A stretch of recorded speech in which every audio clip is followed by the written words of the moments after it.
I could just get your reaction to the events unfolded in the Middle East. Kemi Badenoch said this morning she declined to comment on whether she thought Donald Trump's blockade of the Iranian ports is a good idea. What is your honest thoughts, and do you think that the UK should be getting involved? Well, I'm pleased we're at least sending minesweepers, but we can't get involved beyond that. I mean, look, this Prime Minister wouldn't make a decision anyway, but we can't get involved. We haven't got a navy. Even HMS Dragon, which took us 3 weeks and 1 day to get to Cyprus to protect a British sovereign base, is now back in dock with failure. Even if we wanted to help with a blockade, we do not have the means to do so. This is an utter humiliation for our country. Should be the biggest wake-up call we frankly ever had in the entire history of the country on defence. As for the blockade itself, well, history shows they can work, they can be successful. I'm guessing what Trump's trying to do is to get China to start pressuring the Iranians. I think that's the game of chess that we're seeing here. I understand it, but I don't know where this war ends any more than you do. If they have stopped Iran having a nuclear weapon, well, that's good. But it does begin to feel that the exit strategy might not have been as clearly thought through as one would wish. But I don't know. I've not had conversations with the President.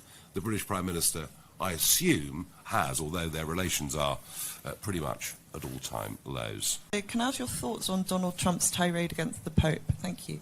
I haven't seen that, but I mean, no tirade he puts out would surprise me. But I have not seen this particular one, I have to say. On the Pope, you know what? I think that the Pope, the Church of England, any religious leader should be open to mockery, cartooning, criticism, and I think this debate, particularly if we effectively have this government bringing in new blasphemy laws, is one that's got a lot further to run. I don't agree or disagree with him. I don't know the Pope particularly. I mean, you know, he's the leader of an enormous church, a church that has stayed truer to itself than the Church of England, and I'm not going to join criticism. I'm not going to condemn what Trump has said. I'm just not going to get involved. As for Hungary, what lessons can we learn? Well, if I was in power for 16 years, I'd be saying Major Donald Trump, which I think may just be too long.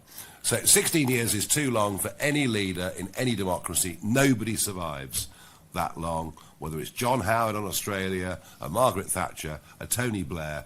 Leaders of countries have a term limit, and anything much over 10 years appears to be about what it is.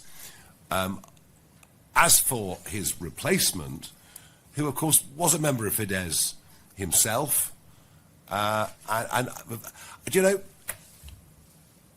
the attitude towards Putin will change. He'll be slightly friendlier with the European Union than Orban was, but not very much.